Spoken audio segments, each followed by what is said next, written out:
The wind skates low across the valley, combing the pasture grass into waves that whisper against the fence line. On the far side of the field, floodlights from a weathered barn carve cones of pale gold into the night. Inside those cones, the quiet geometry of a small ranch posts rails a tin water trough rimmed with frost. And just beyond the light where the dark begins, two eyes, amber, unblinking. Before we go further, a question for you. If you were the one holding this night together and shepherd's dog against the dark, what would you do when a lone wolf steps out of the sagebrush and doesn't run?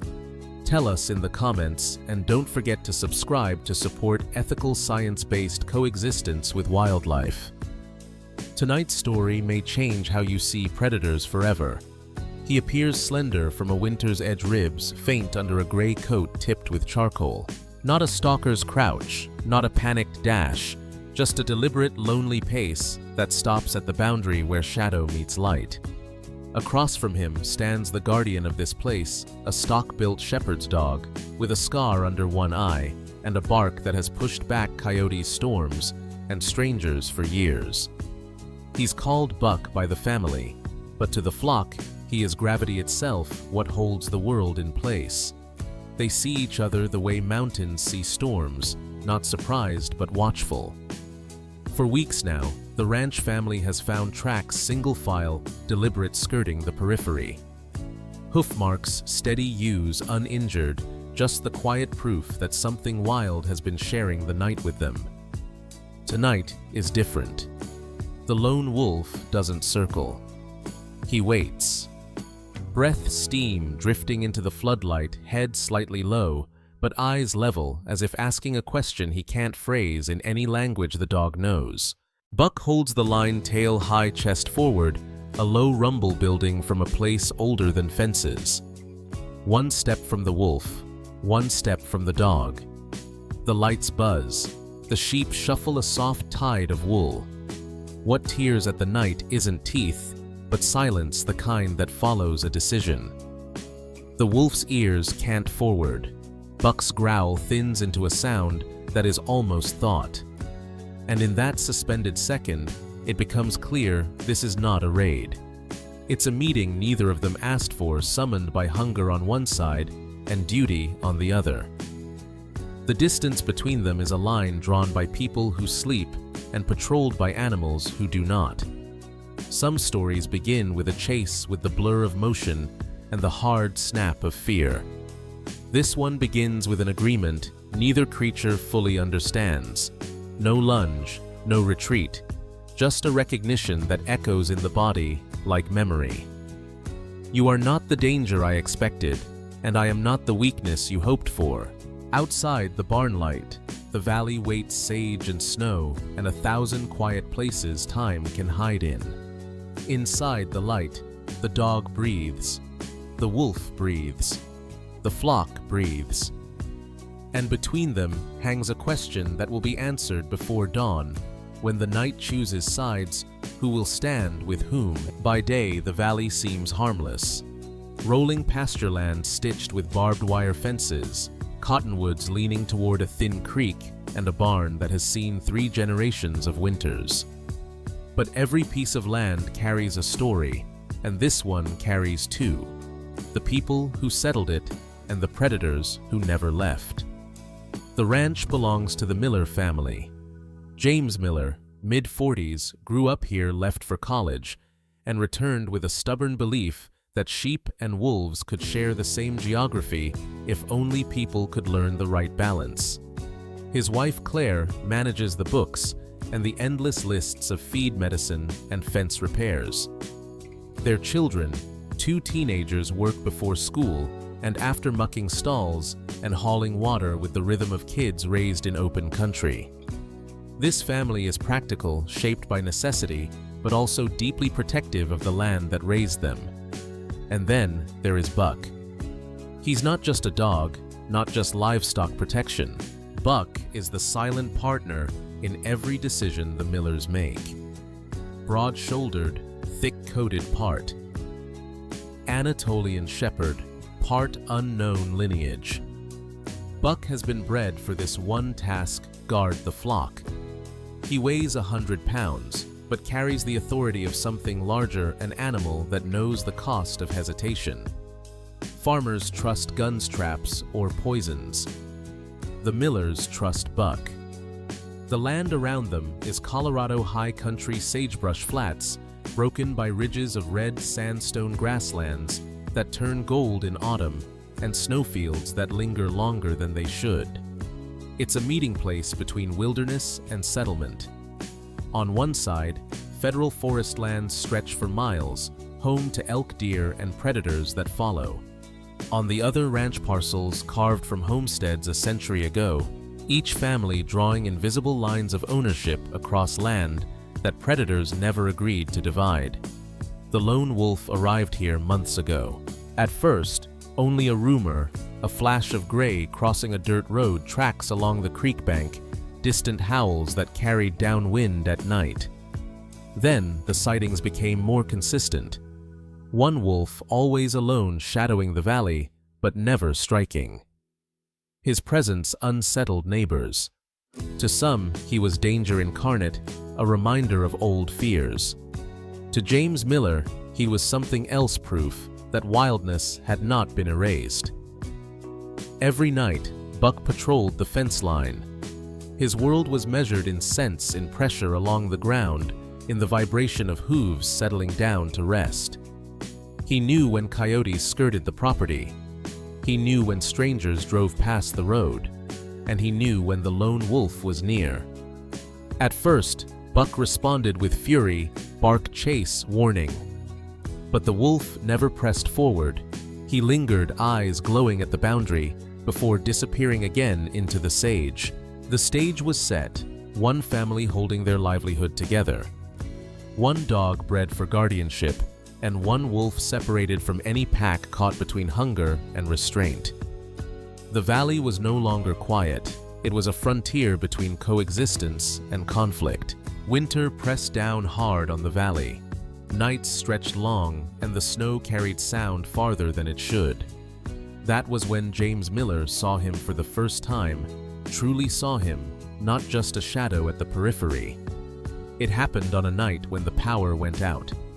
The barn lights flickered, then died, leaving only the moon bleaching the pasture silver. James stepped outside with a lantern boot sinking into crusted snow. Buck was already out front, motionless, every hair along his spine bristled. His gaze cut straight toward the tree line.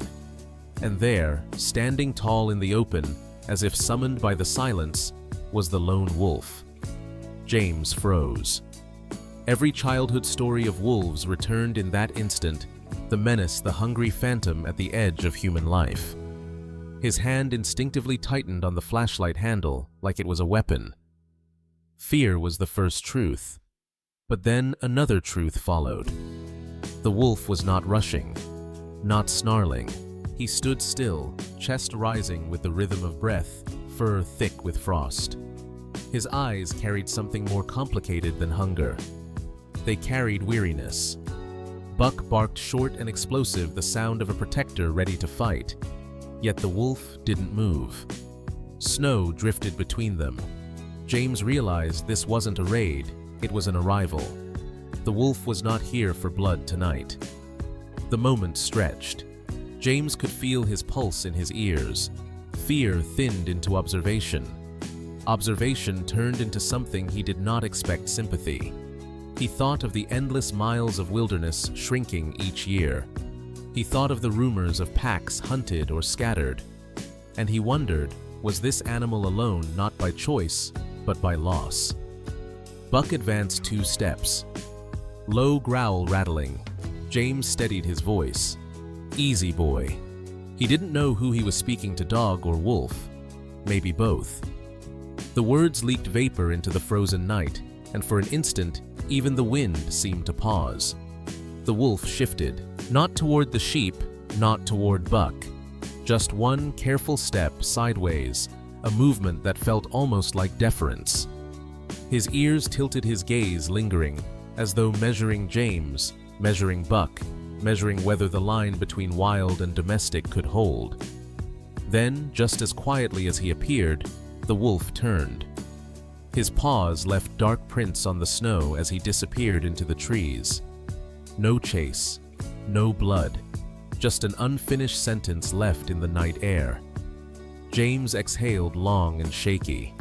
Buck barked once more, but softer now, as if he too sensed this encounter was different. James looked down at his lantern, then back at the fading tracks. Something had shifted. Fear had cracked open into an uneasy respect. From that night forward, whenever the wolf returned, James no longer reached for the rifle above the door. He reached for the lantern. Winter pressed down hard on the valley. Nights stretched long, and the snow carried sound farther than it should. That was when James Miller saw him for the first time, truly saw him, not just a shadow at the periphery. It happened on a night when the power went out. The barn lights flickered, then died, leaving only the moon, bleaching the pasture silver. James stepped outside with the lantern boots sinking into crusted snow. Buck was already out front, motionless, every hair along his spine bristled. His gaze cut straight toward the tree line. And there, standing tall in the open, as if summoned by the silence, was the lone wolf. James froze. Every childhood story of wolves returned in that instant, the menace, the hungry phantom at the edge of human life. His hand instinctively tightened on the flashlight handle like it was a weapon. Fear was the first truth. But then another truth followed. The wolf was not rushing, not snarling. He stood still, chest rising with the rhythm of breath, fur thick with frost. His eyes carried something more complicated than hunger. They carried weariness. Buck barked short and explosive, the sound of a protector ready to fight. Yet the wolf didn't move. Snow drifted between them. James realized this wasn't a raid, it was an arrival. The wolf was not here for blood tonight. The moment stretched. James could feel his pulse in his ears. Fear thinned into observation. Observation turned into something he did not expect: sympathy. He thought of the endless miles of wilderness shrinking each year. He thought of the rumors of packs hunted or scattered. And he wondered, was this animal alone, not by choice, but by loss? Buck advanced 2 steps, low, growl rattling. James steadied his voice. Easy, boy. He didn't know who he was speaking to, dog or wolf. Maybe both. The words leaked vapor into the frozen night, and for an instant even the wind seemed to pause. The wolf shifted, not toward the sheep, not toward Buck. Just one careful step sideways, a movement that felt almost like deference. His ears tilted, his gaze lingering, as though measuring James, measuring Buck, measuring whether the line between wild and domestic could hold. Then, just as quietly as he appeared, the wolf turned. His paws left dark prints on the snow as he disappeared into the trees. No chase, no blood, just an unfinished sentence left in the night air. James exhaled long and shaky. Buck barked once more, but softer now, as if he too sensed this encounter was different. James looked down at his lantern, then back at the fading tracks. Something had shifted. Fear had cracked open into an uneasy respect. From that night forward, whenever the wolf returned, James no longer reached for the rifle above the door. He reached for the lantern. Spring should have brought relief. Snow melted grass pushed green through the soil, and lambs filled the pasture with fragile new voices. But with spring came something else: movement from the north. One morning, James found tracks larger and heavier than the lone wolf's. Not one set many. A pack had drifted down from the timberline, following elk herds and hunger. He counted at least 5 individuals by their prints. The Miller Ranch had never faced such pressure. That night, Buck sensed them first. His bark tore through the quiet like a flare. James grabbed a lantern and rifle, running to the barn. The sheep stirred, pressing against each other in fear. Out in the dark, eyes glinted pairs, then more. A semicircle forming. The pack had come. Buck stood braced, chest forward, growl deep and unrelenting. And from the tree line came a sound James recognized instantly, the lone wolf's howl. Different from the others, not part of their chorus. A defiant note off rhythm cutting across the pack's intention. The pack surged forward. Shapes broke from the dark muscles and teeth flashing. Buck lunged to meet them, jaws snapping. James fired a warning shot into the air. The wolves veered, regrouped, but their hunger outweighed their fear. They pressed again. And then, the impossible happened. The lone wolf charged not at the sheep, not at Buck, but at his own kind. He slammed into the flank of a younger wolf, driving it back. Snarls erupted. For a moment, the night became chaos. Buck grappling with one attacker, the lone wolf tangling with another, and shouting, sheep, bleeding the pack, swirling like storm winds. The fight stretched seconds into eternity. Buck pinned one wolf teeth at its throat. Another leapt over the fence, scattering ewes. James swung his lantern, shouting, firing another round into the sky. The glow cast wild shadows, the shepherd dog and the lone wolf back to back, for one heartbeat, fighting as if bound by pact. Blood streaked the snow. Wolves yelped. The pack faltered. Perhaps they realized the cost. Perhaps they recognized that the one they thought abandoned had chosen a different side. One by one, they broke, retreating into timber with low growls. When the silence returned, James could hear only his own breathing. Buck stood panting, fur torn, but eyes fierce. The lone wolf staggered, limping from a gash along his shoulder. For a moment, the two locked eyes, dog and wolf, defenders of the same flock. Then, without sound, the wolf turned, vanished back into the forest. The Millers emerged from the house, shaken but safe. Not a single sheep lost. Claire whispered, "He saved us." James nodded, unable to speak, lantern trembling in his grip. That night etched itself into memory. For the Millers, it was proof that survival sometimes blurs the lines we draw. For Buck, it was a recognition older than language. And for the lone wolf, it was a choice that rewrote what enemy meant. The morning after the pack attack, word spread quickly. Neighbors drove by slowly, eyes narrowing at the Miller property. Stories moved faster than facts, that wolves had been inside the barn, that sheep were slaughtered, that James had welcomed danger by tolerating the lone wolf's presence. By noon, 2 ranchers arrived uninvited. They stood at the fence boots, planted, wide, voices sharp. "You should have reported him months ago," one said. "Now he's brought others. Next time you won't be so lucky." James clenched his jaw, choosing silence over argument. He knew what they meant. Wolves weren't just animals to them, they were symbols of threat, of loss, of battles fought years ago, when predators and ranchers collided without compromise. The community divided. Some sided with the Millers, impressed that not a single sheep had been lost. Others demanded action, petitions, even to remove the wolf by force. Claire worried more each day. The children overheard conversations and asked the hardest questions. Why do they want him gone if he helped us? Then the state officer returned. He carried a clipboard heavy with authority. "We've received multiple complaints," he said. "The presence of a wolf this close to livestock requires documentation. If depredation occurs, lethal removal may be authorized." His tone was measured, but the message landed like a gavel. Report the wolf, or risk being seen as negligent. James hesitated. He remembered the way the wolf had fought his own kind, how he had bled to protect the flock. To reduce him to a checkbox on a government form felt like betrayal.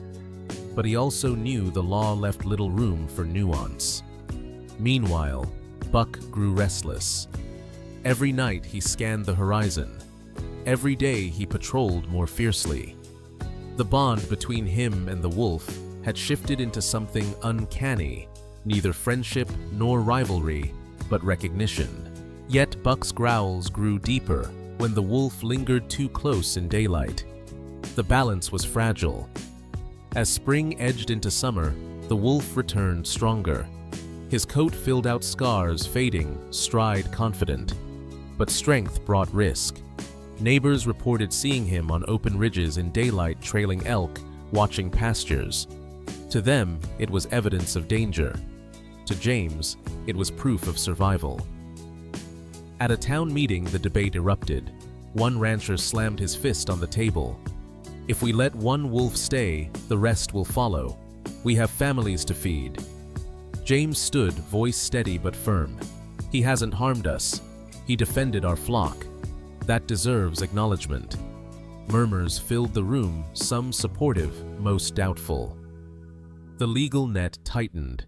Notices arrived reminding ranchers of their obligations.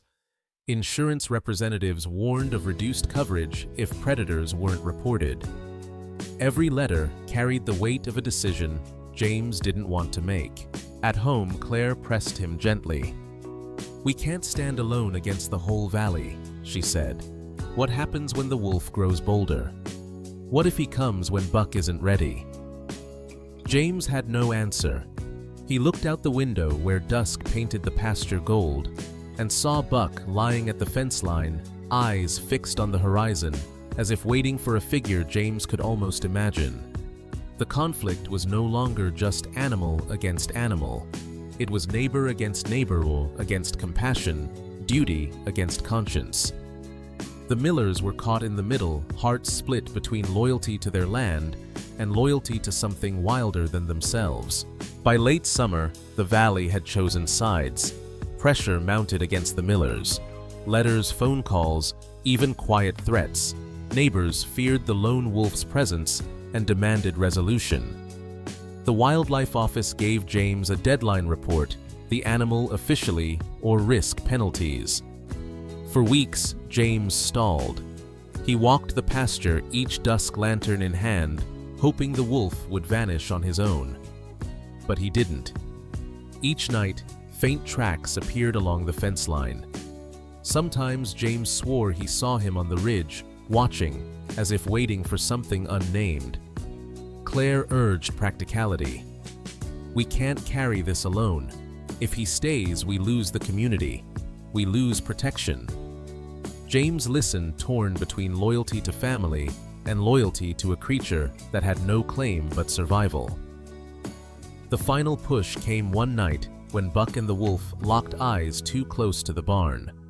Their growls rippled across the valley. Neither attacked, but the air vibrated with tension. James realized then the wolf was no longer the frail wanderer of winter. He was stronger, bolder, and the line between coexistence and conflict grew thinner each day. With heavy heart, James made the call not to hunters, not to officers requesting removal, but to a wildlife sanctuary 2 counties away.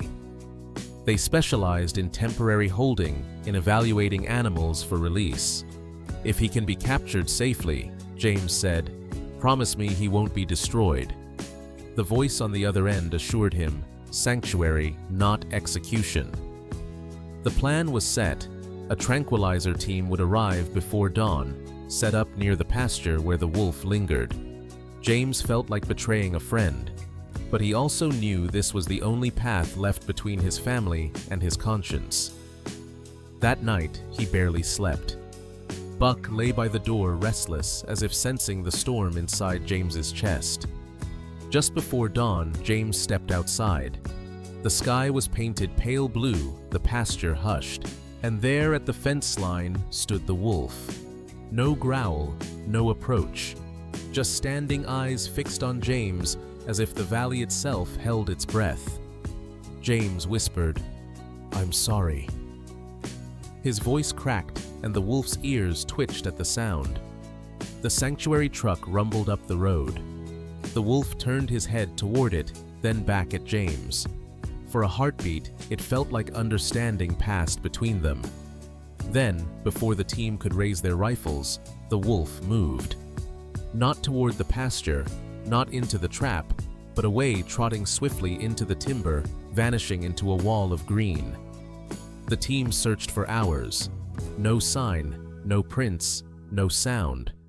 The wolf had chosen his own ending to the story. When James returned to the barn, he saw them paw prints pressed deep into the earth, circling the flock one last time. No sheep harmed, just a trail that ended at the tree line, as if marking a farewell. That night, as the moon rose, a howl drifted from the far ridge. It wasn't desperate. It wasn't defiant. It was steady, strong, carrying across the valley like a reminder. Buck lifted his head, ears pricked, but didn't bark. James closed his eyes, hearing both loss and gratitude in the sound. The wolf never returned. But his absence carried weight heavier than presence. For the Millers, every dawn felt different, as if the valley had been forever altered by a visitor who stayed just long enough to change them. Weeks passed. The valley settled into routine again, chores, grazing, market days. Yet absence carries its own presence. Every time James walked the pasture, he found himself glancing at the ridges. Buck still paced the fence line at night, though his growls had softened into quiet watchfulness. The sheep grazed calmly, unaware of the tension that once electrified the fields. Neighbors noticed the quiet too. Without sightings, without prints, the complaints dwindled. Some congratulated James for finally taking care of it. Others simply stopped mentioning wolves at all, eager to return to normal. But James carried a truth they didn't know. No one had taken care of the wolf. He had chosen his own path. Then, one evening, as the family gathered for supper, a sound rolled faintly across the valley, a howl distant but unmistakable. It wasn't as close as before, farther north toward higher ground. Buck lifted his head, ears sharp. James stepped outside, heart thudding. The wolf's voice was stronger now, layered with confidence. And then, another note answered. A second howl, different pitch. James smiled. He found them, he whispered. Perhaps a new pack. Perhaps a mate. Whatever the case, the lone wolf was no longer alone. For the Millers, life moved forward. But something had shifted permanently. They no longer spoke of wolves as shadows or threats. Instead, they spoke of balance, of survival, of resilience. The children grew curious, reading about predator ecology, asking questions about coexistence. Claire, once fearful, admitted, "I never thought I'd be glad to hear a wolf again." Months later, James received a call from the sanctuary. The officer explained that trail cameras in the northern forest had captured a wolf with a familiar scar on his shoulder. He looked healthy, integrated with a small group. James felt a wave of relief. The choice to let him go, painful as it was, had been the right one. That winter, under a rising moon, James and Buck stood on the porch as snow glittered across the pasture. A howl carried once more, not desperate, but full strong, belonging to something larger. Buck didn't bark. He tilted his head, listening. James placed a hand on the dog's back, whispering, "He remembers." The wolf had not returned, but in his way, he had answered. Every story carries a lesson, and this one is no different. The lone wolf came as a shadow, feared as an enemy, yet left as something else entirely, a reminder. He reminded the Millers and us that wildness is not an invader, but a neighbor. That coexistence is not built on erasing predators, but on finding ways to live beside them. For James, the lesson was heavy but clear. Survival is not about control, it's about balance. Protecting the flock did not require destroying the wolf. It required courage to trust in patience, to let compassion guide decisions, even when the law and community pressed for simpler answers. For Buck, the shepherd's dog, the lesson lived in instinct. He defended, he growled, he bled, but he also recognized when an enemy chose not to cross the line. Respect, even among predators, can grow in silence. And for the valley itself, the lesson was profound. Sometimes the creatures we fear most can become the ones who reveal our own humanity. The core truth remains: coexistence is possible. Wolves are not monsters. They are survivors, family members, guardians of ecosystems that thrive when predators remain part of the chain. The challenge for us is not to eliminate what we fear, but to learn from it, to respect it, and to ensure that the howl under the moon is never silenced by bullets or indifference. So let this story linger in your memory the next time you hear debates about predators, or see headlines about livestock losses, or walk a trail where paw prints press into the earth beside your boots. Ask yourself, is this an enemy, or a reminder of the wild still alive within our world? The lone wolf may never return to the Miller Ranch, but his story remains in every fence line patrolled by dogs, in every howl echoing across ridges, in every choice humans make about what kind of neighbors we will be.